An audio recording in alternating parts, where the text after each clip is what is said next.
से चल रही है। क्षितिज करण जौहर का राइट हैंड माना जाता है और ऐसे में अगर क्षितिज जो है एनसीबी के हाथ लगा है तो हो सकता है कि धर्मा प्रोडक्शन के और कई इंप्लॉइज और साथ ही साथ करण जौहर की भी मुश्किलें बढ़ सकती हैं, क्योंकि जिस तरह से पूछताछ लगातार चल रही है। समीर वानखेड़े अभी तक पूछताछ कर रहे थे, लेकिन अब खुद केपीएस मल्होत्रा भी यहां पहुंच चुके हैं, डिप्टी डायरेक्टर जो है इस दफ्तर में। और गाइब तौर पर अब दोनों टीमें जो है, जो एसआईटी की टीम है और जो मुंबई एनसीबी की टीम है, दोनों टीमें अब इस वक्त जांच कर रही हैं और साफ तौर पर उनसे पूछताछ जारी है। अभी अनुभव चोपड़ा, जिनका नाम कहा जा रहा है, असिस्टेंट डायरेक्टर है वो धर्मा प्रोडक्शन में।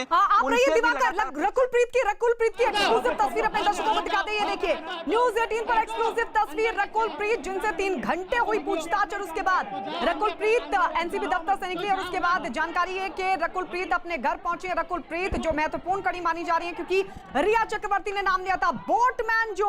बोटमैन से भी जब बात हुई थी उसने भी नाम लिया था कि हाँ रकुलप्रीत भी वहां पर पहुंचती थी। और इस सब के बीच जब अब पूछताछ हुई है तो रकुलप्रीत अपने घर पहुंची। आशीष हमारे सहयोगी लगातार हमारे साथ बने हुए हैं। आशीष, आज 3 घंटे की पूछताछ रकुलप्रीत से, लेकिन क्या संभावना, क्या आगे भी पूछताछ के लिए बुलाया जा सकता है? क्योंकि आज तो वो ये कहती नजर आई कि ड्रग्स उनकी नहीं थी, रिया की थी।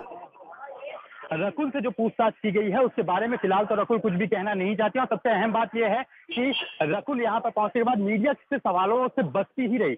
जो पूछताछ की गई है, जो जानकारियां जांच एजेंसियों की तरफ से उभर कर सामने आई है, उसके मुताबिक रकुलप्रीत ने इस बात की पुष्टि की कि जो है रिया चक्रवर्ती ने उनके घर पर जो सामान की बात कही गई थी वो कहीं ना कहीं ड्रग मटेरियल ही था, जो रिया ने उनके घर पे रखवाया था, लेकिन उन्होंने कभी कोई ड्रग्स कंज्यूम नहीं किया है। इस बात की पुष्टि उन्होंने जो है एनसीबी के सामने जांच के दौरान की है। लेकिन रिया का सामान जो रखवाया गया था, क्या जो है वो ड्रग मटेरियल था, आखिरकार क्यों रखवाया गया था, इसके अलावा ड्रग पेडलर जो है वो रिया के कहने पर रकुलप्रीत के घर पर ये सामान क्यों डिलीवर कर रहा था, इन सारी चीजों की जानकारियों को अभी स्क्रूटनाइज करने में एनसीबी जुटी हुई है। लिहाजा जब रकुलप्रीत से इन सारे सवालों के बारे में पूछा गया तो उन्होंने कोई भी बात नहीं की। मीडिया लगातार सवाल पूछती रही, लेकिन वो बिना कुछ बोले ही अपने घर में रवाना हो गई।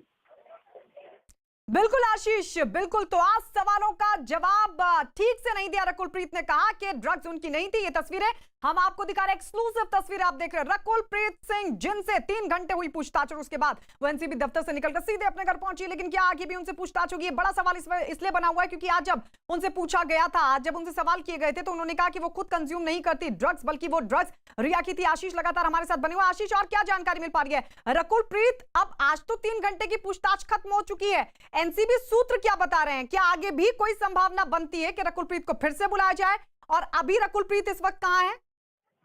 जी, रकुलप्रीत इस वक्त अपने घर पहुंच चुकी हैं, लेकिन मीडिया के किसी भी सवाल का जवाब रकुलप्रीत ने नहीं दिया है। आने वाले दिनों में जो डिटेल्स पहले जो है रिया के के बयान में उभर कर सामने आई थी, उसके बिना पर ये पूछताछ की गई है। लेकिन आने वाले दिनों में जैसे जैसे कड़ियां खुलती चली जाएंगी, जैसे कड़ियां खुलेंगी, हो सकता है रकुलप्रीत एक बार फिर से रडार पर आए, क्योंकि आज भी उनसे पूछताछ हुई है और इस सबके बीच अपने घर पर मौजूद है रकुलप्रीत। उनसे 3 घंटे तक पूछताछ हुई और इस सबके बीच एक बहुत बड़ी खबर आपको बता दें।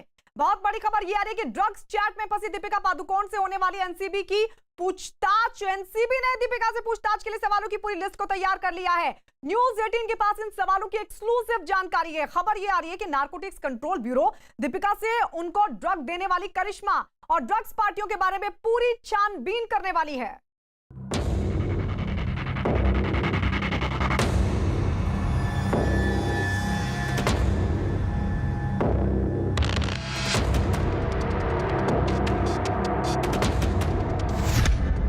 इस वक्त की सुपर एक्सक्लूसिव खबर,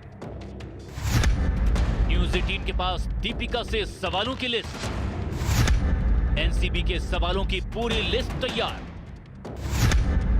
दीपिका से माल पर होगा सवाल, कोको क्लब की पार्टी पर घिरेंगी दीपिका।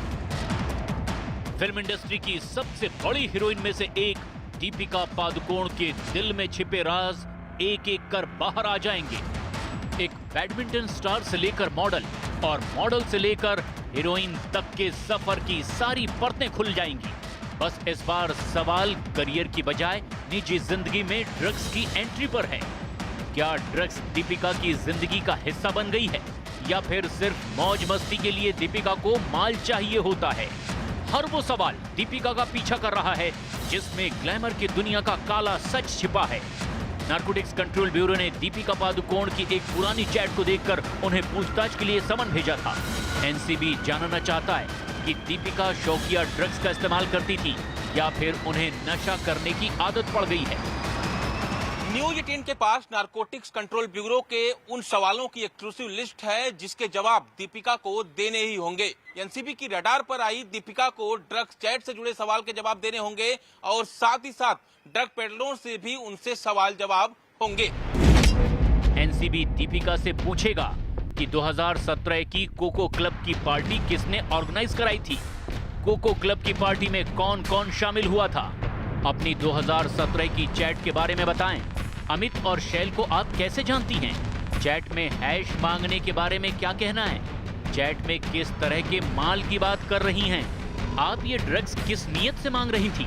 क्या हैश मतलब हशीश के बारे में बात कर रही हैं? आप ये हैश किसके लिए मांग रही थी? दीपिका के लिए एनसीबी ने ये सवाल इसीलिए तैयार किए हैं क्योंकि करिश्मा से एक चैट में दीपिका हैश की मांग करती नजर आई थी। चैट में जिस कोको क्लब की बात हुई थी उसी दिन की कोको क्लब के बाहर की दीपिका की तस्वीरें भी खूब वायरल हुई थी। जब से दीपिका और करिश्मा की वो 3 साल पुरानी चैट एनसीबी के हाथ लगी है तभी से दीपिका और करिश्मा की करीबियों पर भी सवाल खड़े होने लगे हैं। करिश्मा दीपिका की टैलेंट मैनेजर हैं और अब एनसीबी दोनों के रिश्तों को खंगालना चाहता है। एनसीबी दीपिका से पूछेगा कि करिश्मा कब से आपकी टैलेंट मैनेजर हैं? करिश्मा आपके साथ शूटिंग के दौरान कहां-कहां गई? करिश्मा ने कितनी बार आपको ड्रग्स मुहैया करवाई? करिश्मा ड्रग्स किन लोगों से मंगवाती थी? वैसे करिश्मा कंपनी क्वान की मैनेजर हैं और उसी की तरफ से दीपिका के लिए काम करती हैं। जब एनसीबी ने दीपिका और करिश्मा को समन भेजा तो दोनों गोवा में ही थीं। करिश्मा के अलावा जया साहा भी क्वान से ही जुड़ी हुई हैं और इसीलिए एनसीबी ने दीपिका के क्वान से कॉन्ट्रैक्ट के बारे में सवाल तैयार कर रखे हैं।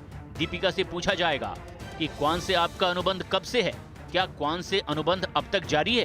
क्या आप जया साहा को जानती हैं? जया साहा से कब और कहां मिली? क्या आप प्रोड्यूसर मधु मंटेना वर्मा को जानती हैं? ये सवाल इसीलिए क्योंकि दीपिका लगभग 14-15 साल से मॉडल और हीरोइन के तौर पर ग्लैमर इंडस्ट्री से जुड़ी हुई हैं। इन दिनों भी दीपिका एक फिल्म की शूटिंग के लिए मुंबई से बाहर गोवा गई हुई थी। दीपिका को जैसे ही एनसीबी के बुलावे का पता चला उन्होंने मुंबई लौटने का फैसला कर लिया। मीडिया वालों से दिन भर की लुका छिपी के बाद दीपिका पादुकोण कल देर रात मुंबई पहुंच गईं। गोवा से लेकर मुंबई में उनके घर तक मीडिया की दर्जनों कैमरे दीपिका की एक झलक रिकॉर्ड करने को तैयार थे। रणवीर सिंह अपनी पत्नी दीपिका को लेने गोवा गए हुए थे। एक साये की तरह वो दीपिका के साथ नजर भी आए।